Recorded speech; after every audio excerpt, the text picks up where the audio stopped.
ब्रह्मास्त्र का 5वां वीडियो है। चलिए शुरू करते हैं। प्राचीनतम ज्ञात गोदी कहाँ पर खोजी गई है? लोथल में।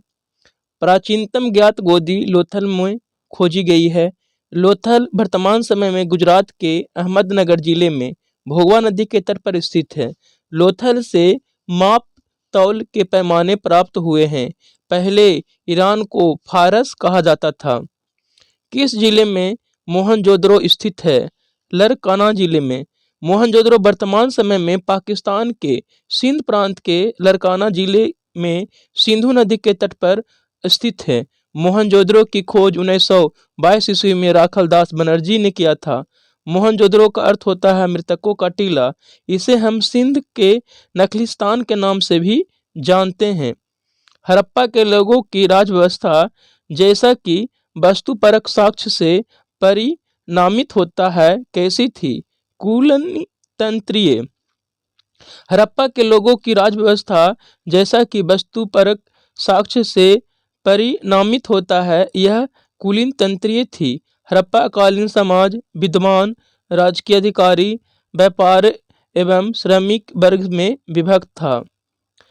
मिलान करना है। मांडा। मांडा जम्मू कश्मीर में, दायमाबाद महाराष्ट्र में, कालीबंगा राजस्थान में, राखीगढ़ी हरियाणा में स्थित हड़प्पीय स्थल हैं। मांडा जम्मू कश्मीर में चिनाब नदी के तट पर स्थित है।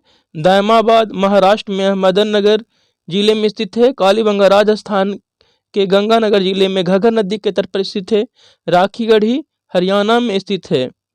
सिंधु घाटी सभ्यता के बृहद स्नान गृह की खोज किसने की थी? मोहनजोदड़ो। कहाँ खोज की गई थी? तो मोहनजोदड़ो में खोज की गई थी। विशाल स्नानागार की खोज। सिंधु घाटी सभ्यता के बृहद स्नानागार गृह ग्रेट ब्राथ की खोज मोहनजोदड़ो में की गई थी। मोहनजोदड़ो से कांसे की नितांगना, सूती कपड़े का टुकड़ा एवं पशुपति महादेव की मूर्ति प्राप्त हुई है। लोथल एक स्थल है जो निम्न सभ्यताओं में से किसकी गोदी में पाई गई थी?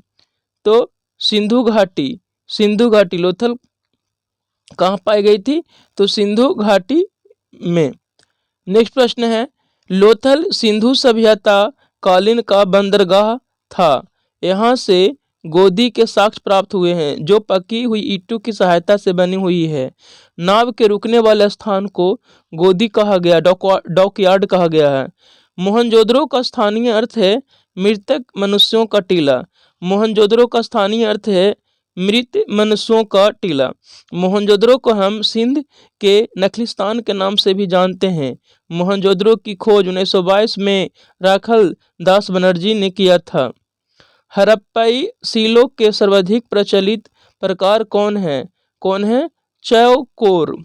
हड़प्पा सभ्यता से प्राप्त अधिकांश मुहरें चौकोर थी, लेकिन कुछ गोल मुहरे की भी प्राप्ति हुई है। पक्की मिट्टी के बने हलों का प्रतिरूप कहाँ से प्राप्त हुआ है? बनावली से। पक्की मिट्टी से बने हल का प्रतिरूप बनावली से मिला है। आमरी संस्कृति कहाँ पनपी? कहाँ पनपी? सिंधु में।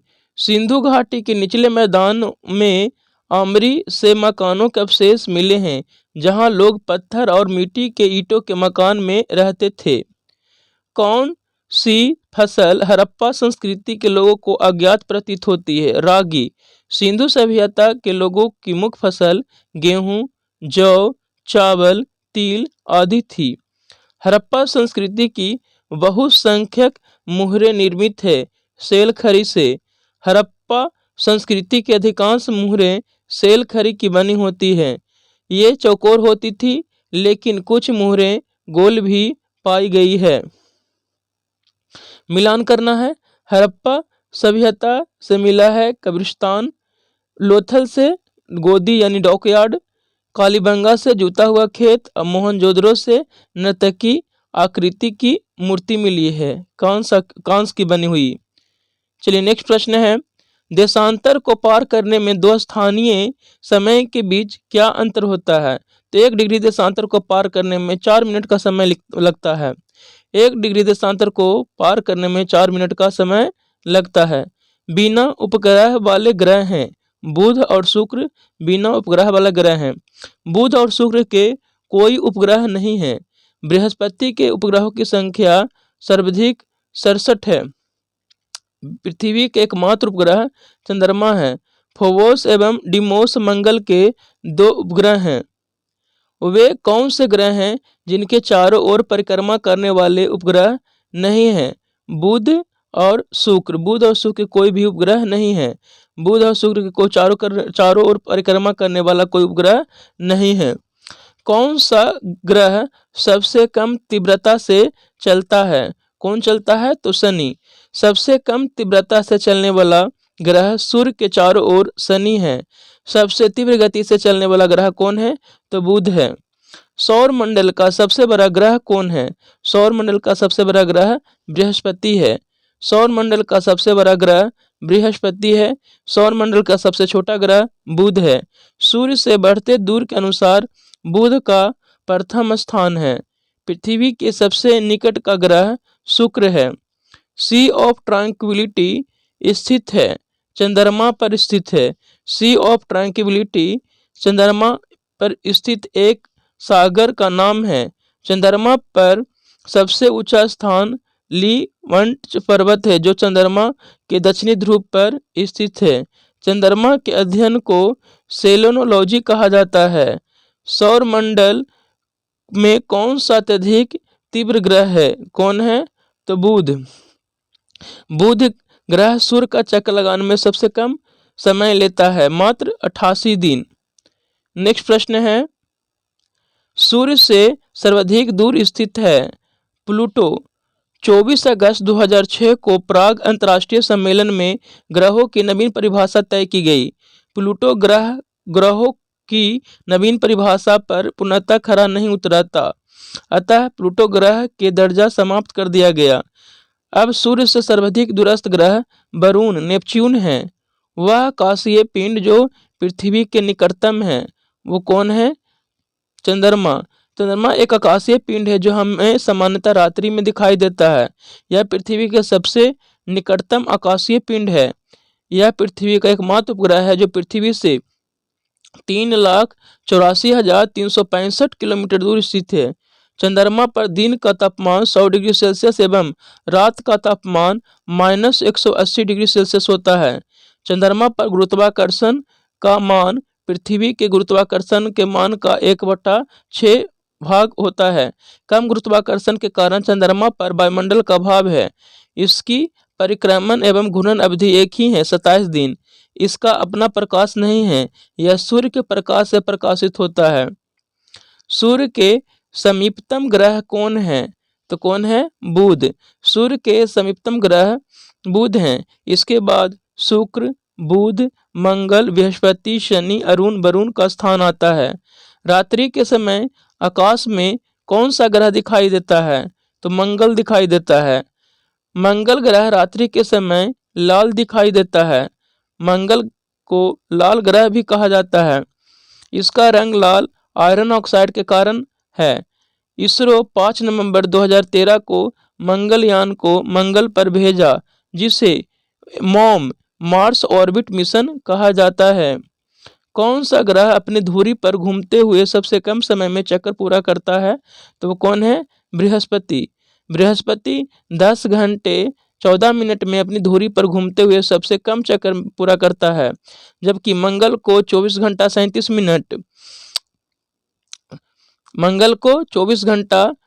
मिनट 23 सेकंड लग जाता है। पृथ्वी को 365 दिन, प्लूटो 6 दिन 9 घंटा लगाता है। किस ग्रह का सूर्य के परिभ्रमण काल अधिकतम है? किसका है? तो इसमें से कोई नहीं। कौन हो जाएगा? वरुण। वरुण का सूर्य के परिभ्रमण काल सबसे अधिक है, 164.8 वर्ष लेता है ये। बुध 88 दिन, मंगल 687 दिन लेता है। चलिए नेक्स्ट प्रश्न है, प्रारूप समिति के अध्यक्ष भीमराव अम्बेडकर थे और समिति के समक्ष प्रस्तावना पंडित जवाहरलाल नेहरू ने प्रस्तुत किया था। प्रस्तावना में स्वतंत्रता, समानता तथा बंधुत्व के उद्देश्यों को जोड़ने की प्रेरणा फ्रांस की क्रांति से मिली है। 1789 की क्रांति की सबसे बड़ी देन विश्व को था स्वतंत्रता, समानता और विश्व बंधुत्व की भावना का विकास। किसे संविधान की आत्मा बताया गया है? प्रस्तावना को। डॉक्टर सुभाष कश्यप ने प्रस्तावना को संविधान का आत्मा कहा है। राज्य के नीति निदेशक तत्व को संविधान का आदर्श एवं दर्शन कहा गया है। मौलिक अधिकार के संवैधानिक उपचार के अधिकार को संविधान का हृदय एवं आत्मा कहा जाता है एवं वास्तु प्रस्तावना का भारतीय संविधान का कुंजी कहा गया है। भारत में राजनैतिक शक्ति का मुख्य स्रोत क्या है? तो जनता। भारत एक लोकतांत्रिक देश है जहां जनता सरकार का गठन करती है। साथ ही भारत की संप्रभुता भी जनता के पास है। भारतीय संविधान ने एक बहुत शक्तिशाली केंद्र की व्यवस्था की है, क्योंकि अब शीर्ष शक्ति केंद्र के पास है, साथ ही वह राज्य सरकार को भंग भी कर सकती है। संविधान निर्माण सभा में समितियों की संख्या 13। संविधान निर्माण में कुल 13 समितियों का गठन किया गया, जिसमें मुख्य उद्देश्य प्रस्ताव समिति, प्रारूप समिति, झंडा समिति, कार्य संचालन समिति, नियमन समिति इत्यादि। नोट: 13 मुख्य समिति सहित कुल 17 समिति थी। कौन युग्म में सम्मिलित नहीं है?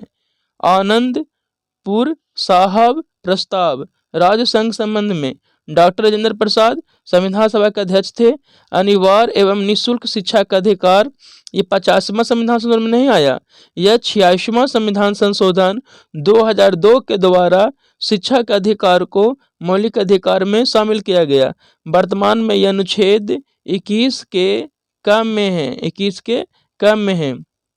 संविधान बनने में समय लगा 2 वर्ष 11 माह 18 दिन। चलिए नेक्स्ट प्रश्न है, 86वां संविधान संशोधन द्वारा 2002 में अनिवार्य एवं निःशुल्क शिक्षा के अधिकार के तहत 6 से 14 वर्ष तक के बच्चों को निःशुल्क एवं गुणवत्तापूर्ण शिक्षा प्राप्त करने का अधिकार मिला।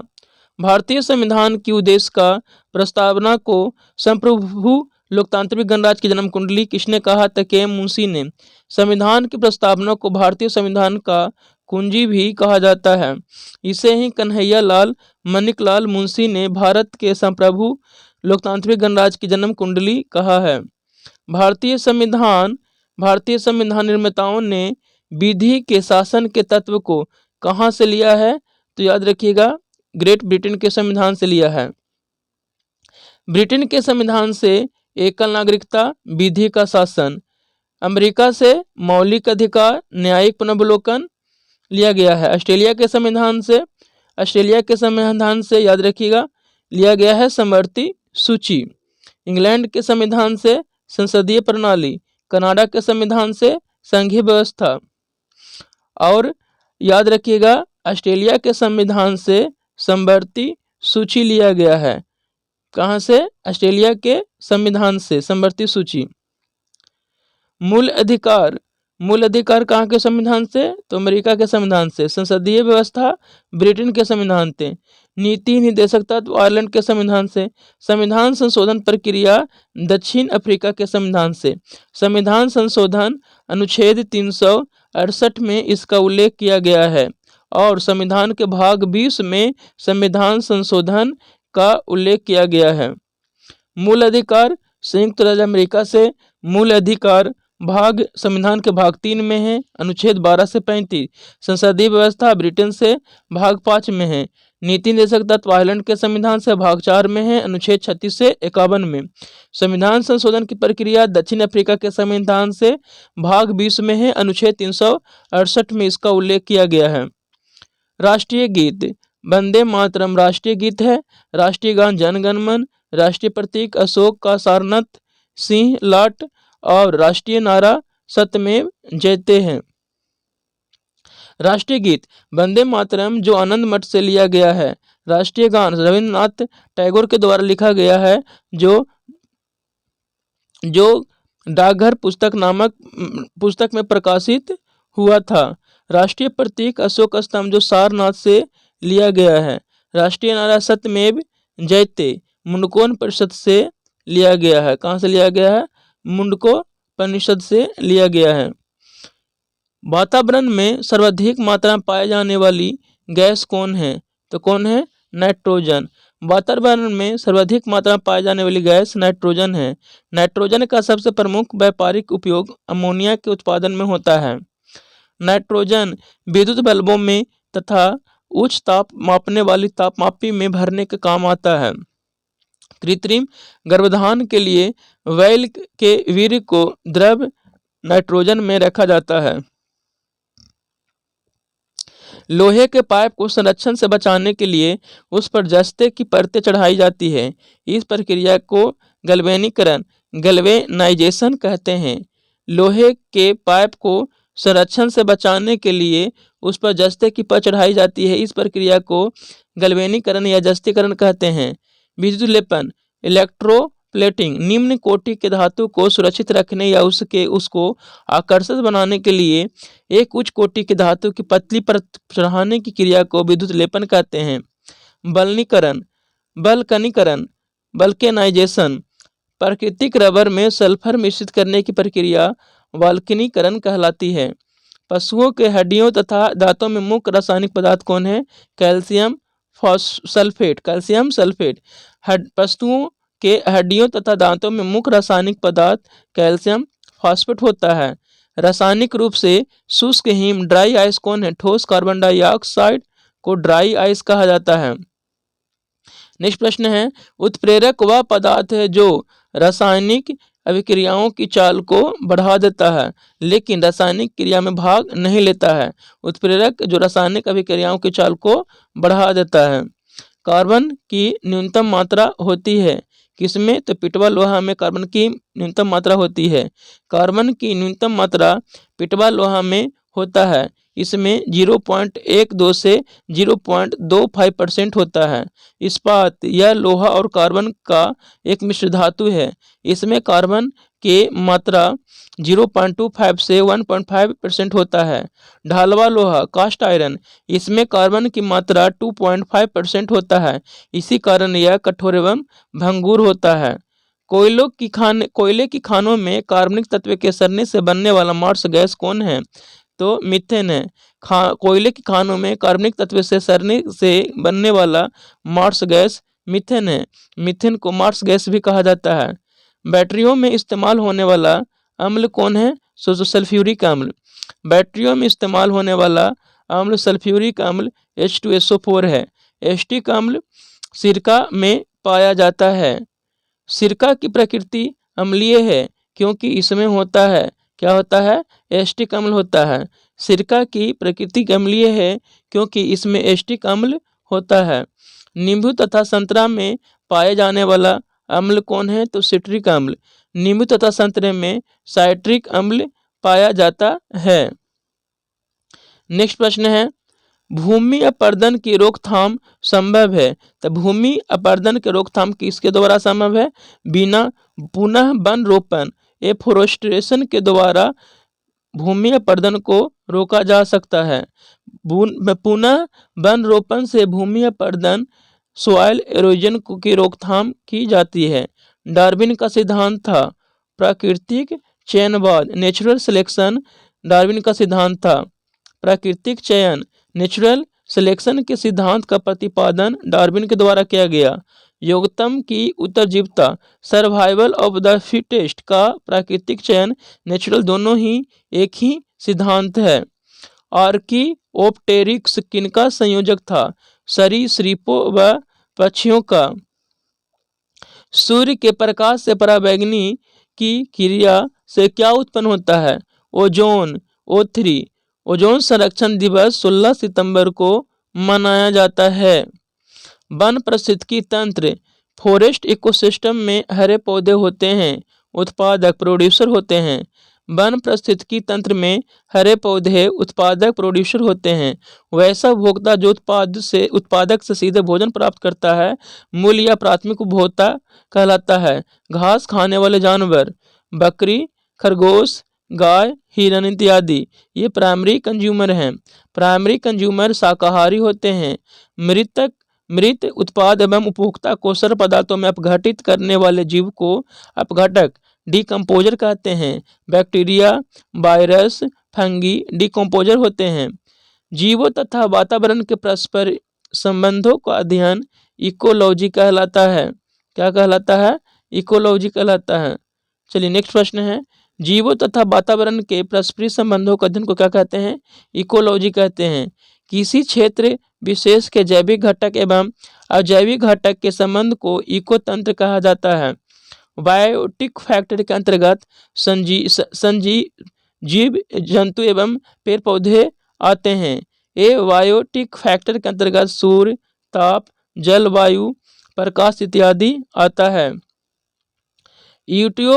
एउटोकोलॉजी केवल एक जाति के जीव के अध्ययन को एउटोकोलॉजी कहते हैं। साइनोकोलॉजी किसी क्षेत्र विशेष में पूरे जीव जंतुओं के समुदाय के अध्ययन को साइनोकोलॉजी कहा जाता है। किस युग में कोई जीवन नहीं था? एजवाइक काल में कोई जीवन नहीं था। एजवाइक या प्राग जैविक काल, इस काल को आर्कियन काल के नाम से भी जाना जाता है। इस काल के चट्टानों में जीवाश्म का पूर्णतः अभाव है। पेलिजोइक तथा पूरा जीवी काल, इसे प्राथमिक युग भी कहा जाता है। इस युग में वनस्पति एवं जीवों की उत्पत्ति हुई थी। कैम्ब्रियन काल, पेजिजोइक काल के अंतर्गत ही कैम्ब्रियन काल आता है। पूरा जीविक महाकल्प का प्रारंभिक काल कैम्ब्रियन काल के नाम से जाना जाता है। मेसोजोइक महाकल्प, इसे द्वितीय युग भी कहा जाता है। इसे ट्रियासिक, जुरैसिक एवं क्रेटेशियस कालों में बांटा गया है। जुरैसिक काल में डायनासोर की उत्पत्ति हुई। उत्परिवर्तन का सिद्धांत किसने प्रस्तुत किया था? डी ब्रिज ने। उत्परिवर्तन का प्रतिपादन ह्यूगो डी ब्रिज ने किया। इन्होंने एक नया उत्परिवर्तन सिद्धांत प्रस्तुत किया जिसे नव डार्विनवाद के नाम से भी जाना जाता है। ग्रेगर जॉन मंडल को अनुवांशिक का पिता कहा जाता है। उद्विकास क्षेत्र में सर्वप्रथम मत देने वाले वैज्ञानिक लैमार्क थे। इन्होंने 1809 में फिलोसफिक जियोलॉजी नामक पुस्तक प्रकाशित किया। एक माइक्रोन 1/1000 mm के बराबर होता है। एक माइक्रोन 1/1000 mm या 0.001 mm के बराबर होता है। नेक्स्ट प्रश्न है, भूमि से टकराकर फुटबॉल गेंद ऊपर उछलती है तो क्यों? ऐसा उसके प्रत्यास्थ गुण के कारण होता है। भूमि से टकराकर फुटबॉल गेंद ऊपर उछलती है क्योंकि ऐसा उसके अपने प्रत्यास्थ गुण के कारण होता है, इलास्टिसिटी के कारण होता है। एक वृत्ताकार धातु की प्लेट को जिसके केंद्र में एक वृत्ताकार छिद्र है तो गर्म करने पर छेद का व्यास क्या होगा? बढ़ जाएगा। एक वृत्ताकार धातु की प्लेट को जिसके केंद्र में एक वृत्ताकार छेद को गर्म करने पर छेद का व्यास क्या होगा? बढ़ जाएगा। कांच के फ्लास्क में भरे द्रव के द्रव्यमान को गर्म करने पर फ्लास्क में द्रव का तल पहले कुछ गिरेगा तत्पश्चात बढ़ना प्रारंभ करेगा। कांच के फ्लास्क में भरे द्रव के द्रव्यमान को गर्म करने पर फ्लास्क में द्रव का तल पहले कुछ गिरेगा और तत्पश्चात बढ़ना प्रारंभ करेगा। एक जल भरे बीकर में बर्फ का टुकड़ा तैर रहा, बर्फ के पिघलने पर बीकर में जल का तल क्या होगा? पूर्वतः बना रहेगा। एक जल भरे बीकर में बर्फ का टुकड़ा तैर रहा है, बर्फ के पिघलने पर बीकर में जल का तल पूर्वतः बना रहेगा। गर्म करने पर जिन पदार्थों का आयतन बढ़ता है और दाब बढ़ाने पर उसका गलनांक भी बढ़ जाता है, जैसे मोम, घी इत्यादि। गर्म करने पर जिन पदार्थों का आयतन घटता है, दाब बढ़ाने पर उनका गलनांक भी कम हो जाता है। सभी द्रवों का क्वथनांक दाब बढ़ाने से बढ़ जाता है। किसी झील की बर्फ जमी सतह का ताप -15 डिग्री सेल्सियस हो तो इसके ठीक निचले झील में जल बर्फ के संपर्क की जल सतह का ताप क्या होगा? 0 डिग्री सेल्सियस। किसी झील के बर्फ जमी सतह का ताप -15 डिग्री सेल्सियस हो तो इसके ठीक नीचे झील में जल बर्फ के संपर्क की जल सतह का ताप 0 डिग्री सेल्सियस होगा। चलिए नेक्स्ट प्रश्न है, बर्फ जमी झील के अंदर मछलियां जीवित रहती हैं क्योंकि झील की तली पर जल नहीं जम पाता है। बर्फ जमी झील के अंदर मछलियां जीवित रहती है क्योंकि झील की तली पर जल नहीं जम पाता है। क्या होता है जब जल को 8 डिग्री सेल्सियस से 0 डिग्री सेल्सियस तक गर्म किया जाए, जल का आयतन 4 डिग्री सेल्सियस तक कम होता है और तब बढ़ता है। जब जल को 8 डिग्री सेल्सियस से 0 डिग्री सेल्सियस किया जाता है, तब जल का आयतन 4 डिग्री सेल्सियस तक कम होता है और उसके बाद क्या होता है, बढ़ता है। जल का घनत्व अधिकतम 0 डिग्री सेल्सियस पर होता है। निम्नलिखित द्रवों में ऊष्मा का सबसे अच्छा चालक कौन है? तो पारा। ऊष्मा का सबसे अच्छा चालक पारा होता है। पायरेक्स के बने गिलास में गर्म पानी डालने पर वह नहीं चटकता, क्योंकि पायरेक्स गर्म करने से अधिक प्रसारित नहीं होता है। पायरेक्स के बने गिलास में गर्म पानी डालने पर वह नहीं चटकता, क्योंकि पायरेक्स गर्म करने पर अधिक प्रसारित नहीं होता है। रेफ्रिजरेटर की प्रशीतृत फ्रीजर उसमें सबसे ऊपर लगाया जाता है, क्योंकि जिससे यह संवहन धारा के समुचित प्रवाह से सारे भीतरी भाग को ठंडा कर सके। रेफ्रिजरेटर का फ्रीजर सबसे ऊपर लगाया जाता है, जिससे यह संवहन धारा के समुचित प्रवाह से सारी भीतरी भाग को ठंडा कर सके। निर्वार्धित विद्युत बल्ब के तंतु से कांच आवरण तक ऊष्मा संचरण किस प्रक्रिया से होता है? विकिरण विधि द्वारा होता है। चलिए, इस तरह से यह वीडियो समाप्त हो गया। ये ब्रह्मास्त्र का 5वां वीडियो था। आप लोग इसी तरह से जुड़े हुए रहिए। धन्यवाद।